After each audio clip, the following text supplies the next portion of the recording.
What's up guys, welcome to Veldora-kun. From our previous episode, we have witnessed the start of volume 8.5, which consists of side stories. If you haven't watched the previous episodes, I will put the link in the description below. Just a quick warning, these videos contain spoilers from the light novel. Also, don't forget to join our Discord community, Veldora-kun Subordinates. The link is in the description box. So now in this video we will review what happened next, which is the continuation of Adventurer's journey in dressing up Rimuru. But before we will proceed, please like, subscribe to my channel and hit the notification bell. Now without further ado, let's proceed with the video. Guido asked, "We are truly sorry for the trouble, but is it really okay to treat us with such a feast?" Ellen exclaimed, "All of the dishes taste amazing." And Cabal promised, "You may rest assured, if you leave the giant ogre bear in our care, we will handle it for you." The host laughed and answered, "Oh my, youngsters these days sure are eager. Please enjoy the meal to your heart's content, there is plenty more." They all thanked him, and then Ellen commented, "Indeed, these are truly delicious. Could it be that he is trying to feed us well, before eating us later?" The owner inquired, "Hahaha what? Wait, what did you just say?" And Ellen said it one more time, "Well, trying to feed us well, and eat us something like that?" The owner showed a twisted smile regarding Ellen's joke. Ellen could only respond with a forced smile, "Could it be that it wasn't a joke?" And the owner burst out laughing, "Phew-ha-ha. You feeble mortals have done well in seeing through my act. Although it has not gone quite according to plan, I shall now kill you all and take your flesh." As he finished his sentence, the owner revealed his true form. Witnessing the revelation, the three knew they had to get out of there quickly. Cabal, Ellen and Guido desperately sprinted at full speed. After running all over the place, all three got stuck at the gate. As they were about to reach the exit, that thing appeared in front of the door. A lesser demon. It was an opponent that they only had a 50-50 chance of winning against. Ellen yelled, "We should accept our fate at this point. Let's just kill it." Followed by Guido, "Lady, that's easier said than done. Oh well, I suppose it can't be helped." And lastly Cabal, hey, I'm supposed to be the leader, no? Let me show you how it's done." The two men became determined as well, following Ellen's proclamation, and decided to fight all out, bearing the resolve of suffering bankruptcy when this was over. The lesser demon vanished following its final words. It said, "Goo, that's impossible. How could mere human trash defeat me? If only I'd been fully incarnated." Cabal said triumphantly, "Yes. We beat the lesser demon." Ellen cheered, "We did it. I knew that we could do anything when determined." And Guido said, "That's great. Really great. I was convinced that I was a goner until now." The cheering trio's expressions changed immediately after noticing the approaching flames. It seems that the monster's fireball went to burn the villa. The three of them frantically began their escape, again. Luckily, the gate was broken during the battle, so they managed to flee to safety. However, Ellen noticed, speaking of which, the 10 gold coins as our payment. Followed by Cabal, "Zip it.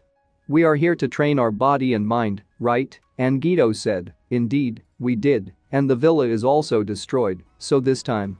Ellen added more, "So, we wasted our effort again? I thought it was about time we got to enjoy a more elegant lifestyle. And I wanted to buy a prettier robe using the reward. That's why you should just zip it. This can only make our situation sound more tragic.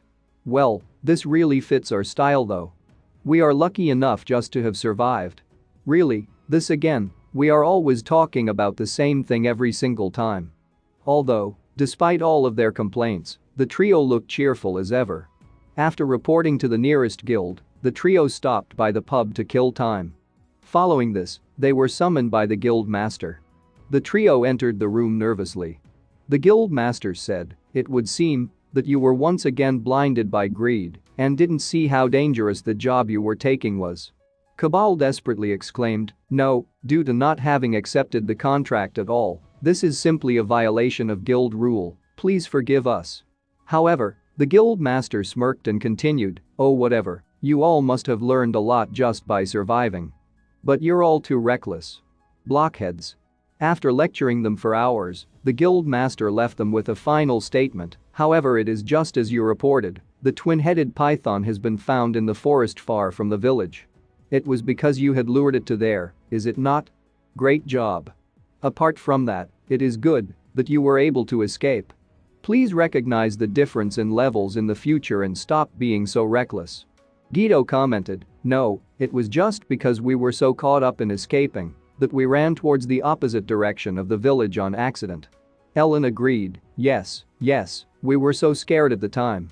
And Cabal admitted, it was our mistake. If we were to escape back to the village, there would have still been soldiers waiting there.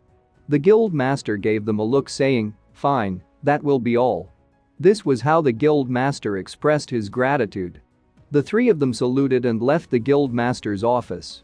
A few days later, they happened to pass by a certain village for work. Kids shouted, miss. Thank you for killing those scary monsters last time. Those smiles were filled with happiness. The expressions they once saw when they visited the village last time, the weeping faces of children worrying about their parents, were a thing of the past. Ellen confessed, to me, the best reward is to see these smiles, or so I think occasionally.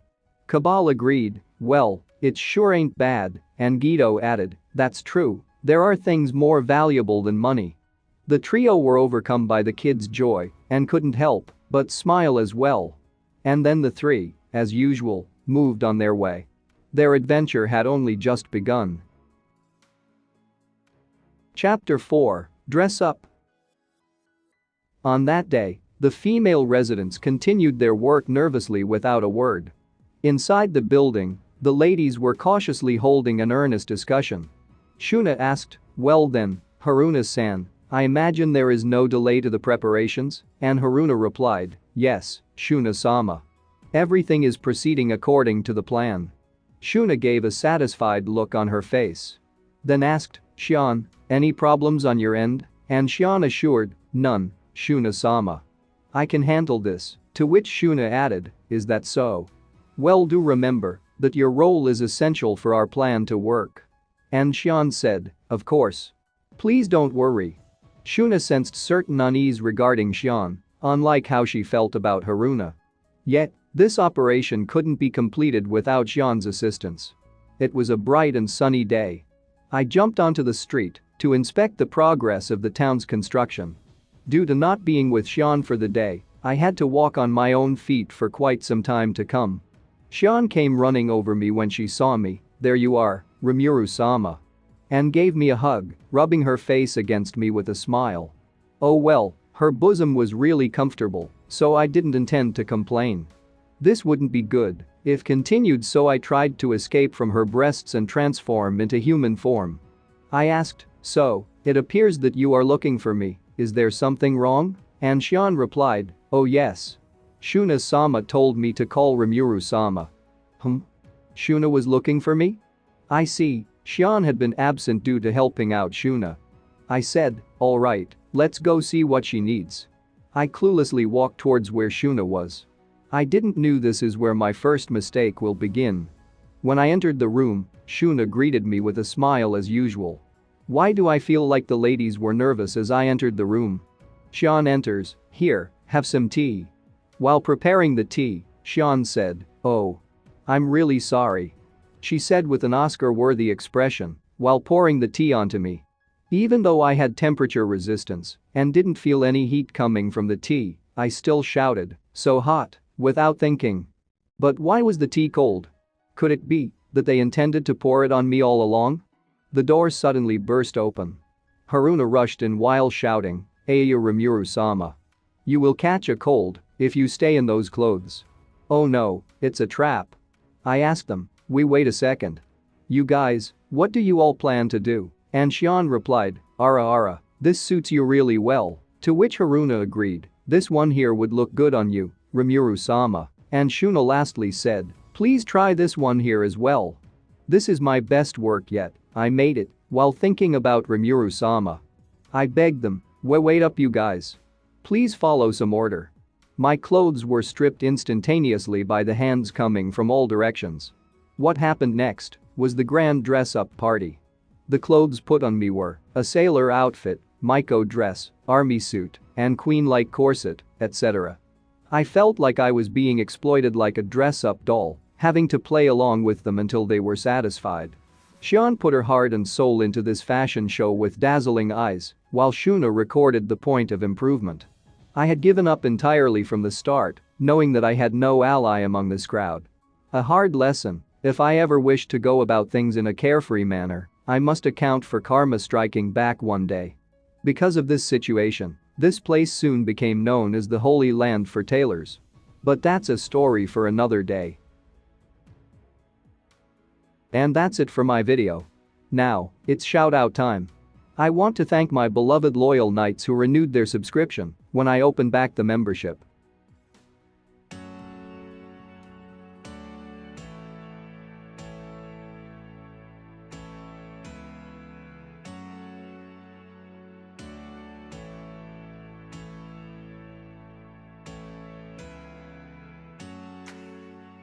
Unfortunately, I couldn't continue my individual shoutouts as YouTube has paused my membership again. Next, since I have promised to shout out 5 random subscribers once my other account reaches 1,000 subscribers, here it is. Shout out to Alrichalant. Thank you Fireflame Gamer. Thank you Killmonger. Thank you Pickle Rick. And lastly, thank you Totally a Normal Guy. Thank you so much to everyone who have supported me. Maybe I will be inactive again for a while now as I have to make ends meet. Thank you so much everyone. See you on my next upload.